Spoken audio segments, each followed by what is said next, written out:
Good everyone, welcome back to the Martin Show. Our guest today, we got a special guest. This man is an athlete, a weightlifter, not just any weightlifter.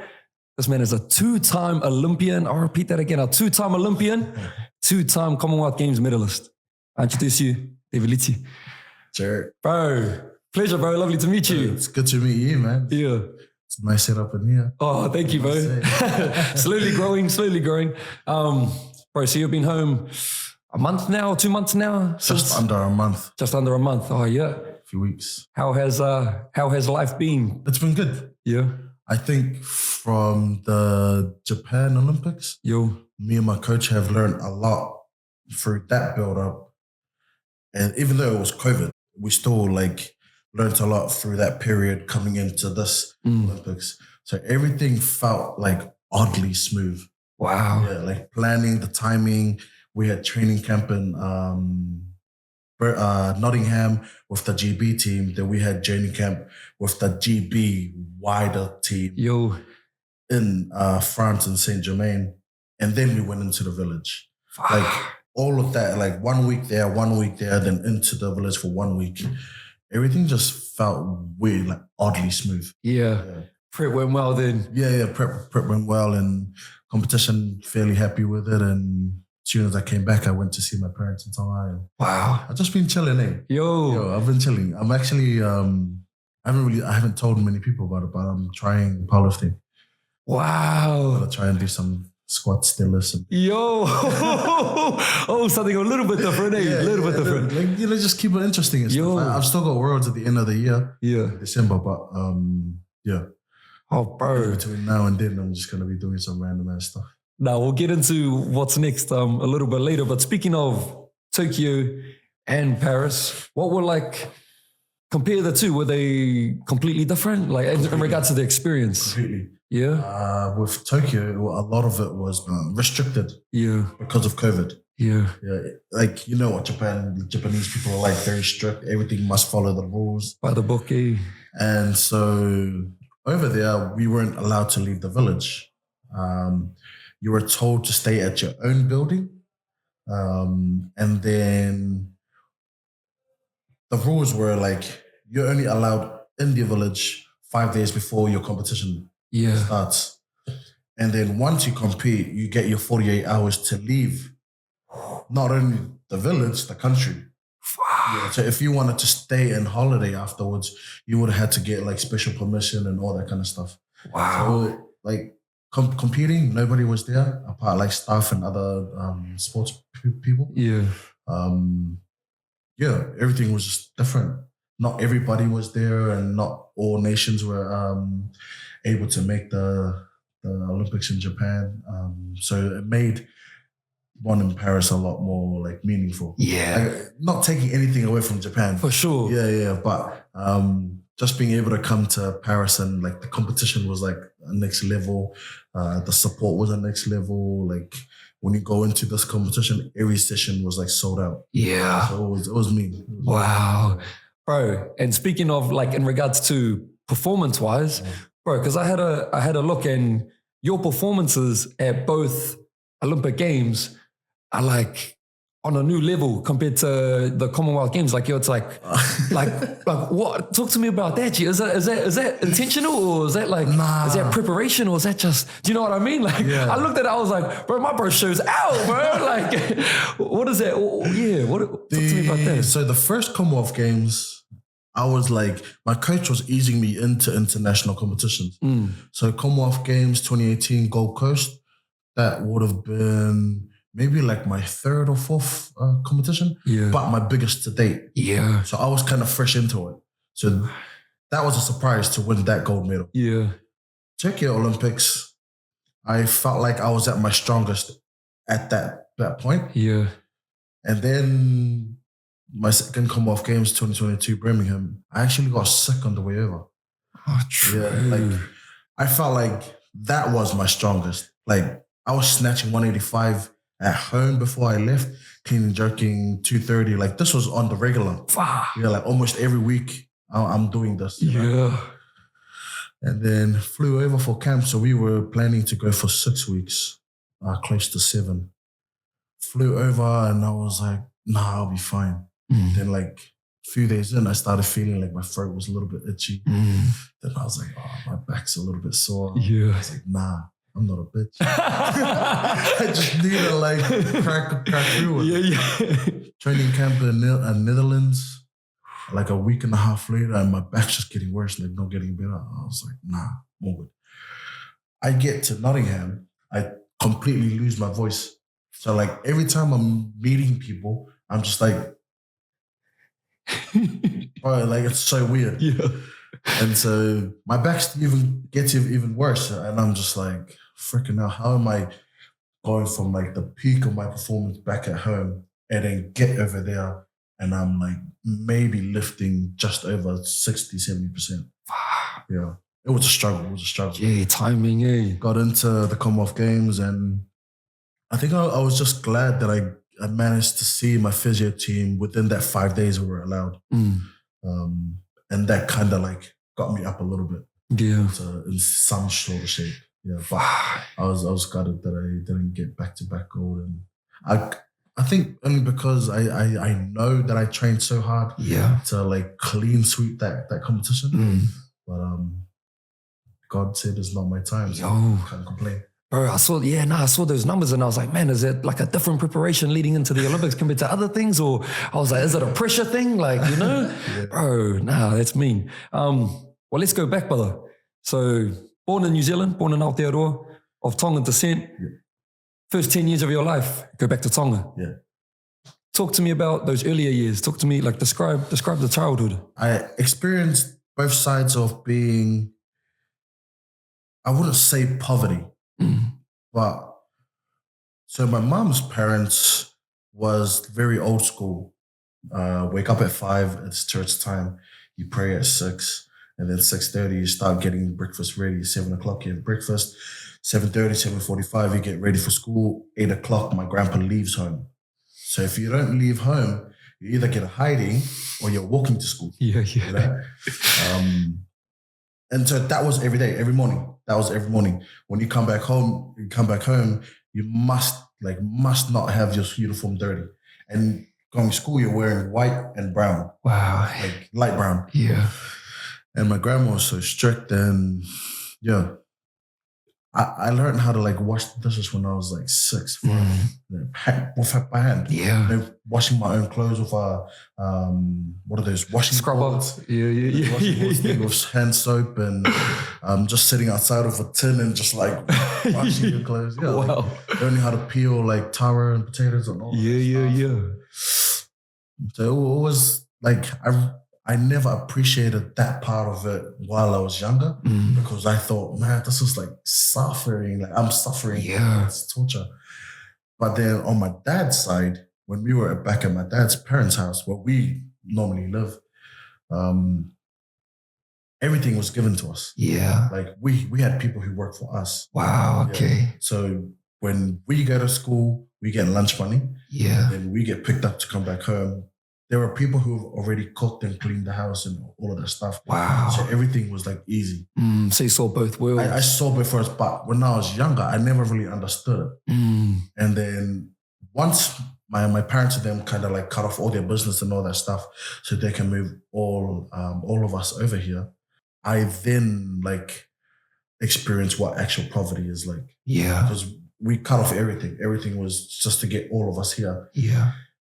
And we lived in my auntie's garage. Yeah. You know? And that was like for a few months. And bro, I've never been anywhere as cold as New Zealand before. So when I came here, I was like, geez, I'm gonna die. Coming from there, hey, yo. I was like, bro, this is freezing.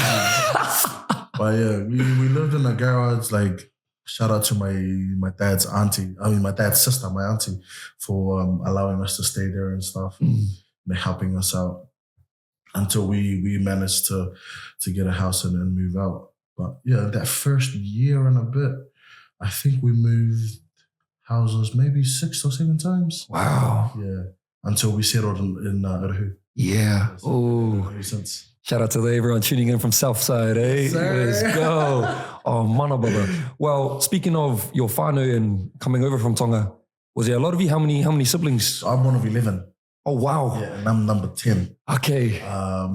The 4 oldest, they were kind of like already moving out of home. Yeah. They already finished university and all of them, but from 5 down to 11, we all came over. Wow, big whānau. Yeah. Love that. Yeah. Is there anyone in your whānau, could be one of your siblings, older siblings, maybe mum or dad, was there anyone who you sort of like looked at and was like, you learned a lot from that individual? Everybody. Everyone? Yeah. When we came over, my mom was finding jobs here and there, like doing cleaning and stuff with one of my other aunties. My dad was driving up and down New Zealand in his truck, delivering Tongan food. Yeah. Wow. To all the Tongans, all the family that he knew. Yeah, my sister was studying at the time, number 5. And everyone else was in high school. And then me and my little sister was still in primary. Yeah. So like I kind of looked up to them because once my parents went back to Tonga, they took over. Yeah. So my older sister was studying and working at the same time to try and pay for the rent so we can, have a house. And all of us. So I looked up to them being able to like make it happen. Provide. And it's like one of those things, like when you come home, you see them, they're happy and smiling. Yeah. But I've got no clue what the hell was going on at the time, eh? Wow. Growing up, now I finally like understand what it is that they've done and they went through just to like have us all together. Yeah. It's great. And now you appreciate it now. Yeah, I appreciate it a lot more. Like all my sisters and them was like studying and working at the same time.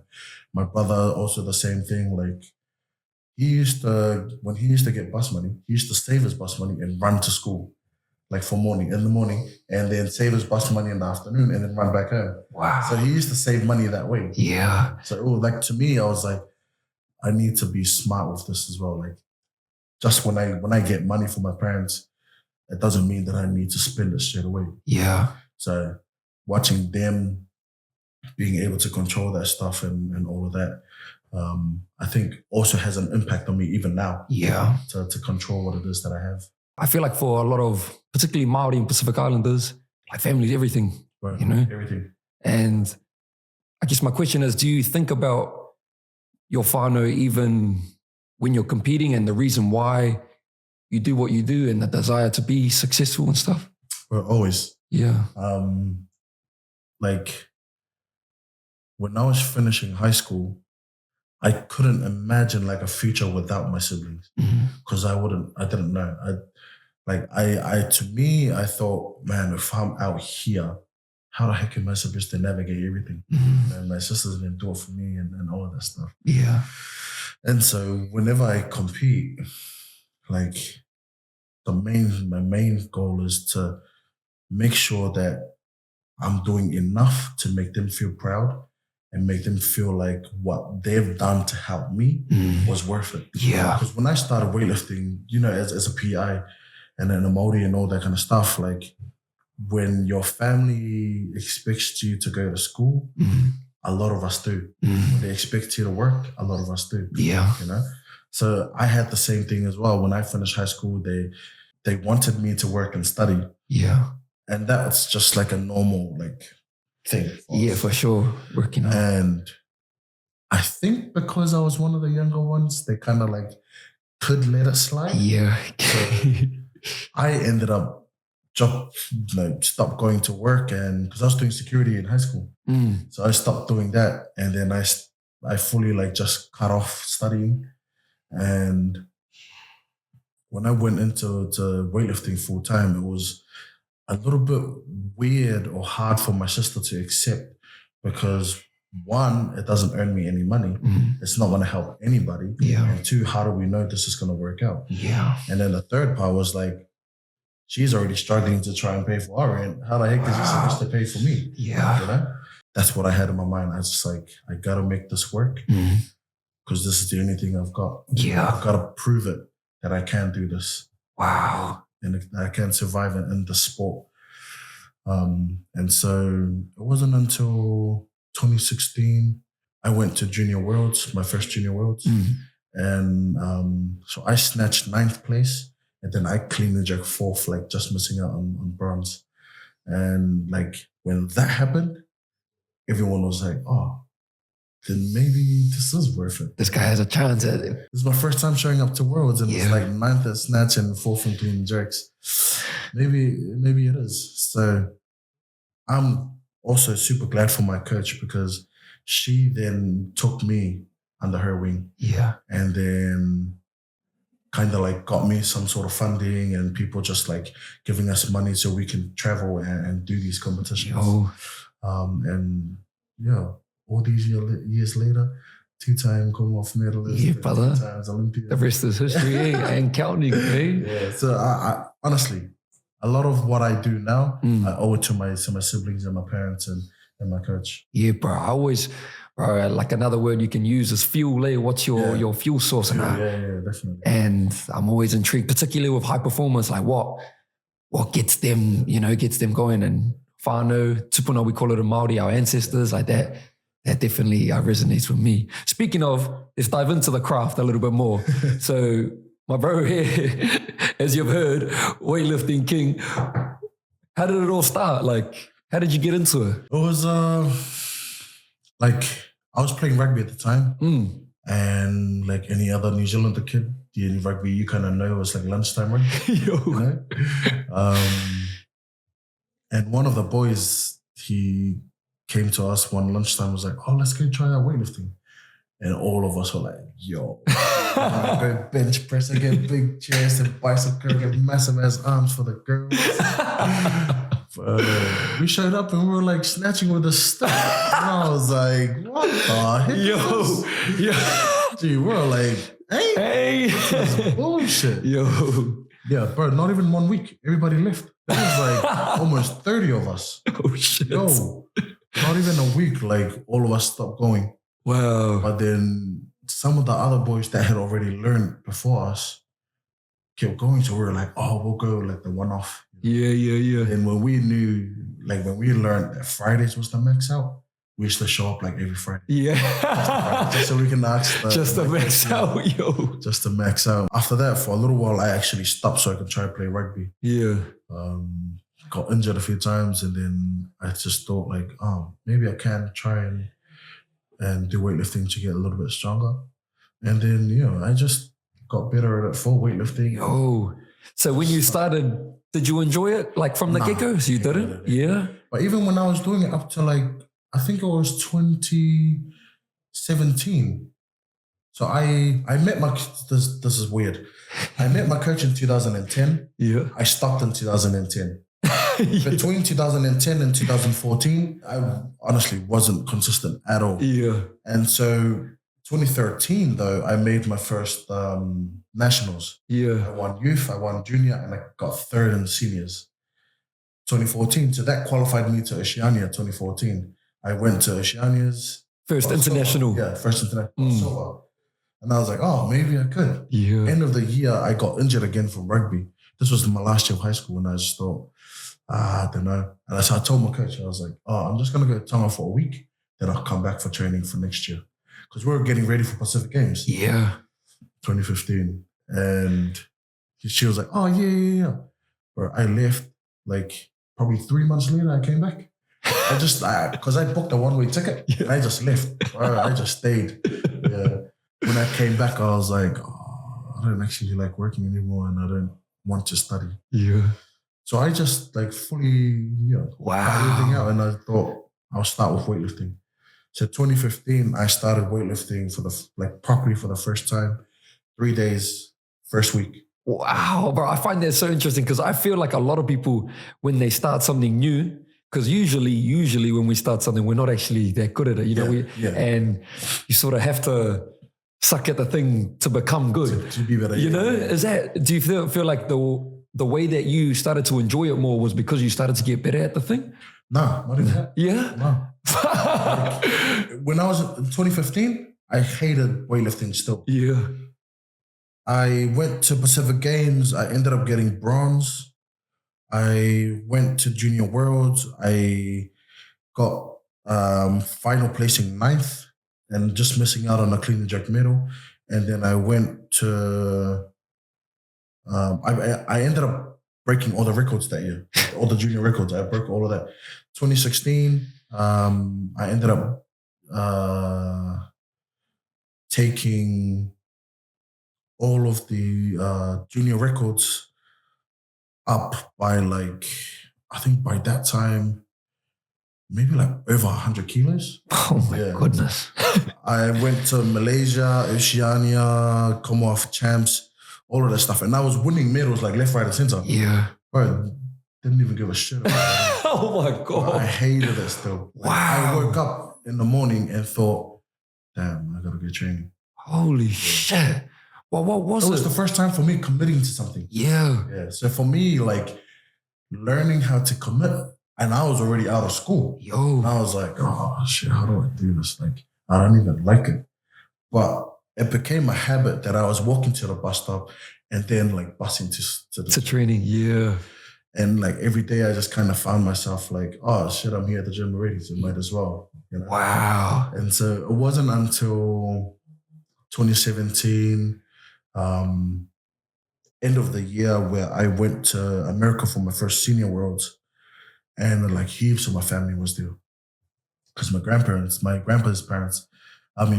family's, a lot of them is from America. I ended up doing pretty all right. Like, it wasn't like, I came 14th and I was thinking, man, this is cool. Like, I didn't even think that I would be able to keep up with these guys. Yeah. When I seen that, like so many of my family came and supported me, I was like, oh, I think everybody's starting to like turn around and support me now. Believe in me. Yeah, it started that belief and all that kind of stuff.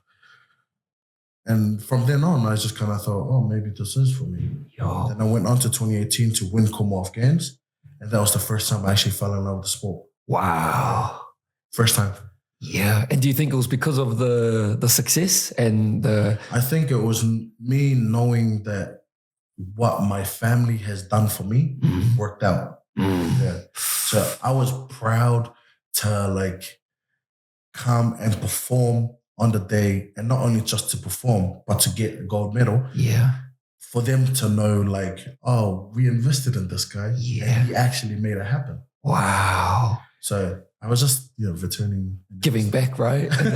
by winning. Well, bro, speaking of your coach, Tina Ball, what does she mean to you, bro? She's like it's weird because she kind of takes on a lot of roles in my career. I train for free still.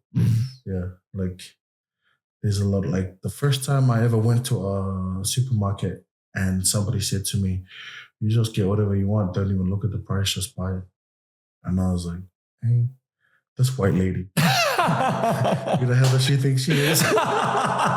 Hey, this is so weird because for us, like having somebody outside of our circle, outside of our whānau and all of that, come in and like portray that you can trust them or they trust you or they can help you. It's crazy. You like, question that's unheard of. Yeah, it's weird because for us, trusting our circle is the biggest thing. That's 100%. Big family thing, and our comfort. And so, like when those kind of things happened, I was like, "Hey, well, you're white." Like, yeah, I'm Tongan. Yo, this is weird for sure. Yeah. So over a period of time, I just kind of realized, like, oh man, maybe this lady does mean the best for me. Yeah, she does actually care. Good intentions for me. Good intentions. So she's helped me a lot. I can't even, Yeah, bro. I don't even know the words to describe it. So yeah. I'm thankful and I'm just blessed. Yeah. Oh, I love that, brother. But you would definitely say she's more than just a coach. Just a coach. Is not even your normal, ordinary coach. Yeah. Because your coach will come and tell you, okay, you got this, and then sit back and watch, right? Yeah. Yeah. Well, she drives me to training. She gives me my programming, and then how did that go? Okay, cool. I've prepped you your proteins. I've prepped you your snacks. Let's go home. What do you want for dinner? Yeah. All right, I've got this house. Do you want to move in? Wow. All that kind of stuff. Extra mildly. So it's definitely more than just a coach. If there was a word for it, I'll tell you. Yeah, brother. Shout out to Tina, man. Yeah, shout out to Tina Ball. Well, bro, speaking of, I want to talk to you about the journey itself. First time you show up to Tina's community program, or the first time you're lifting a weightlifting bar till now after everything. The Olympics, the Commonwealth Games, the Oceanas, you name it, bro. You've done it. Have you enjoyed it? Yes. Yeah. For every bit. I tell kids now, like straight up the truth. They come into weightlifting, I just tell them, just be prepared that you're going to hate the sport. Yeah, it's not for everybody. Yeah. It's going to make you feel like you're not worth being around, but it's tough. But I've enjoyed every single bit of it because now as an adult, I understand what it takes to like live your life. Yeah. Not just me, but for you and everybody else. For sure. Own challenges, own everything. So for me to understand what my story is, like honestly, I'm just blessed there. Fully happy that everything happened for a reason, and I'm glad that I've been able to perform when I needed to. Yeah, bro. And I feel like some people will listen to them and be like, "That's a stupid question, Jack." But my reason for asking is because I feel like a lot of people, and particularly high performers, athletes, they're very destination focused. Always thinking about, once I get X, I'm going to be happy, or once I get this, I'm going to be happy. So that's why I asked, like, have you just enjoyed the pursuit, as you say, the ups, but particularly the downs too, right? Yeah. Any regrets? Nah. Because why regret when you can't change it? Yeah, brother. Yo. There's no reason to. I've learned from all the things that I shouldn't have done, and I've learned from all the things that I did right. So I don't regret nothing. Yo. Bro, I want to ask you about this idea of competition. Weightlifting being a individual sport, you're obviously competing with other weightlifters, other individuals. Do you feel like it's a bigger motivator or drive, like thinking about them, like I'm competing when you're competing with them, or do you feel like a bigger driver or motivator is competing with you? Or is it a combination of both? I think it's a combination of both, depending on the person, depending on the sport. I don't know what it's like to be at a high performance level at any other sport, like weightlifting. Yeah. But a lot of it in weightlifting is like being better than myself. Yeah. Because you can't really do much if you can't lift more than that guy, you can't lift more than that guy. That's about it. And if you lift more than the last guy, well, that's on them to catch up to you. Yeah. So a lot of it's on you to perform better, not only like with the weights, but mentally, physically, and emotionally as well. Because you learn all of that kind of stuff throughout the process. For sure. So yeah, for me, a lot of it's just being better than myself. I love that. Bro, this is probably a question that every sports presenter or journalist asked, particularly athletes, once they've just finished their thing. What's next? What's next? Yo. Not much. I'm relaxing, yo. Yeah, no. Another 4-year cycle, you think? Definitely. Yeah? Normally when I compete, I don't really, like you said, we're destination focused, Yeah. So before Japan, my focus was Japan. I never thought anything past it. Once Japan was done, my focus was Commonwealth Games. Once that was done, my focus was Paris. Yeah. So once this one is done, the Commonwealth Games next one is very unsure. Like it might go on and it might not. Oh, wow. Yeah, because Melbourne just pulled out. So they didn't have a location for it. Okay. And so the next big one for everybody is LA. Yeah. So my focus is automatically shifted to LA, and I actually want to do it. Yeah. Like it's that whole thing, like 2018, first time I actually felt like I loved the sport. 2020, I've actually felt like I'm learning a lot more. 2022, all that kind of thing happened. So it was hard for me to accept. And then 2024, everything went quite smoothly. Like it was so odd. And it made me feel like I'm proud to be in the team that I'm in. And I'm proud for me and my coach to come this far. And if this is how good it can be, why can't it be that good for the next one? Wow. Yeah. I can't wait to see what the next period holds. But yeah, I'm backing off a little bit for this year and maybe earlier next year. do some powerlifting. And Yo, I'm excited for it. you know, I'm one of the things I want to try is to see how fast I can run 1K. Ooh, okay. Whoa, I wasn't expecting that. It was true. I have this like, because you know how like when we're so competitive, we imagine these goals that are like unrealistic. Yeah, bro. So my unrealistic goal for the 1K is sub 4 minutes. Done.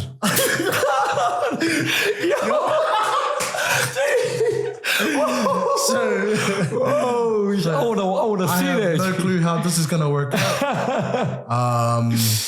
Sometimes when I'm driving, I see the signs and I'm just like, okay, it's 1K till the exit. Yeah. So I'm driving, so, this is how long I'd have to run. If I can drive it in like 2 seconds to 3-4 seconds, then it should be. Bro, David's getting a sub 4. Let's go. But I know because I asked some of the marathon runners, Sam and them. Yeah. I asked them what their sub their timers, and they're like, like sub 2 minutes. Oh my god, like sub 3 minutes easy. Yeah. So I was like, Aim was like, yeah, my best is like 1 minute 40, and I was just like, jeez. If you can do 1 minute 40, I can do 4 minutes. Yo, see? Nah, I believe you. Bro, my last question for the weightlifting side of things is, like, do you still feel like now, after everything, do you still feel like you got more to do? Like, yeah, 2028 is coming, but do you feel like within, like, you're still trying to prove yourself? Like, in the beginning, I felt like I had everything to prove. I won 2018. I still felt like it wasn't enough. I went to the Olympics. I went to the Commonwealth Games after that and this Olympics. And I feel like this Olympics was more the one that kind of like solidifies the like what it is that I am or who it is that I am in the sport. Yeah. So but this just as an athlete though. Yeah. As an athlete, like as a weightlifter, as somebody who lifts weights full time, and that's about it. But as a person, as somebody thinking about the future and trying to figure out what it is they want to do, there's still a lot to prove. Wow. So I'm at this point where like I feel like I can move on and have something on the side while I'm still like focusing on being an athlete. Yeah. Because I'm 10 years this year as a New Zealand weightlifter, international lifter. And so I feel like that's a lot of years for me to enjoy just being an athlete. Yeah. 100%.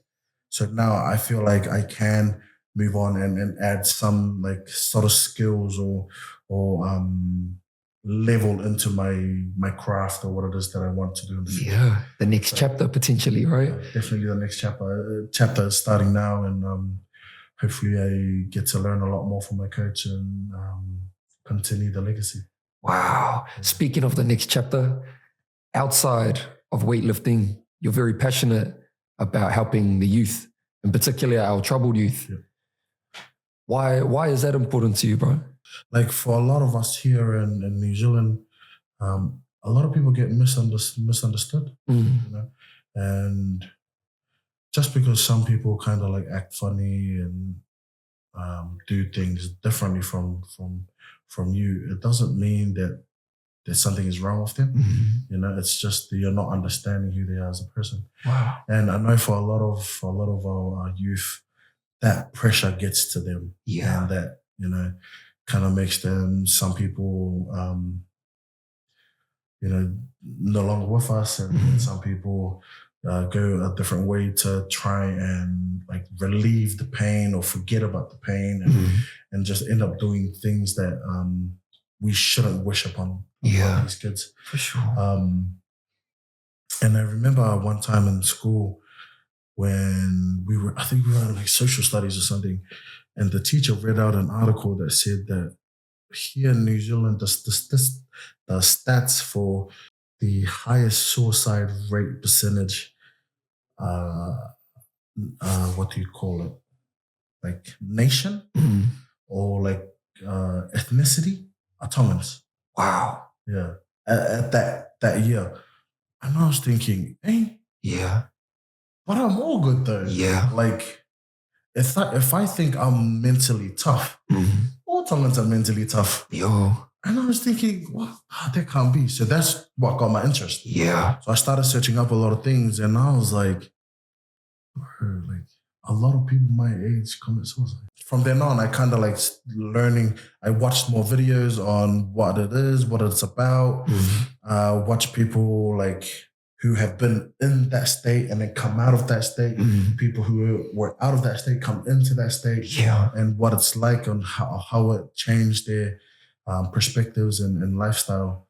And from there, I just kind of thought, well, I'm me. Everybody else is different. Yeah. You just got to be kind. So you never know what they're going through. 100%. So every time I come across kids or youth, I always hope that they're doing all right. You know, I always hope that like nothing is changing their mindset of what our people are and how our people treat each other. Yeah. And so if I can help in some sort of way, I try to. So that's the whole thing. Like when I found out about the whole, like the Tongans are the number one highest ethnicity here in New Zealand, suicide. Like it broke my heart. Spark something within. Yeah. I didn't think that would ever happen. So I just thought, why not? You know, if I can help them out, then I'll do it. Yeah, bro. And I've heard you speak before about kids and particularly noticing their own potential. Yeah. Like, and I love that, bro. That's a similar mission with this platform here, is just like so that people can listen to your story and be like, man, I got potential too. Like I can go get it. Honestly, like me personally, I feel like I've always been mentally there because of my upbringing. Yeah. Yeah. So I just always wish, like, I hope these kids can kind of learn or understand a little bit like faster so they know that it isn't a bad world. Yo. You know, the world that you live in is sometimes the world you create, but also sometimes the world that other people around you create. 100%. That's why you got to be careful. You stay around it and all that kind of stuff. Your environment, right? So once you kind of lock into what it is that you can do and you can achieve, I think it can change a lot of people's mindsets and lives. Yeah, brother. Yeah. Love your mahi, man. Looking forward to that next chapter for you too. Right, I'm excited too because I'm looking to find a spot so I can start up my institute to help these kids like further their careers. Yeah, it doesn't even have to be in sport; it can be in whatever. 100%. Yeah, my field is for sports, and hopefully give them the stationery that they don't have to be better and have a better lifestyle. I love that, Oos. What about any other passions? What else makes David happy, or what else gives you joy, brother? At the moment, I've been watching a lot of stuff about agriculture. Yeah. Because my family is from farming and all that agriculture stuff. And just thinking about the future and what I can do for my parents back in Tonga and all of that stuff. So I've planned to go early next year back to Tonga and do a little bit of housework. Yo. And who knows, ask my parents what it is that they want and just, see what we can do and help them live a little bit of a better lifestyle. Yeah. I mean, brother, what about after all the success now, what do you think you struggle with now? Not much. I'm that type of person who just don't give a Yo. So... And do you think that's because it all starts from up here? Yeah, definitely. Yeah. Like if I'm waking up in the morning and I notice that I'm worrying a lot, I'll do something about it. Just so I can wake up in the morning and just be like, thank God I'm blessed. If one thing I'm struggling with is money. Yeah. hey, I'm with you. We all out there. We all say, hey, inflation is that. Like, come on, man. So Luxon, if you're watching this, bro, chill out, guys. We trying, man. We trying, yo. Nothing. Yeah. I don't feel like, I don't know. I just live a freaking blessed lifestyle. I'm very honored to have the people around me. that helps me out and looks after me and just makes life like a lot easier. Going forward then, what is it that you think you need to work on? I feel like there could be a lot of things that I could work on. Number one thing that everybody will tell you that knows me is probably my punctuality. Yeah.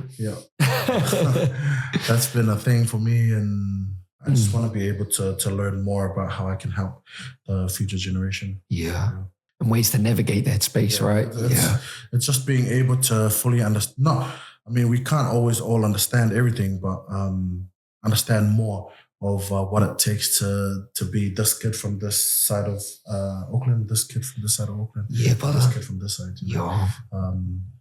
And just being able to help everybody. But at the same time, I know we can't help everybody. Yeah.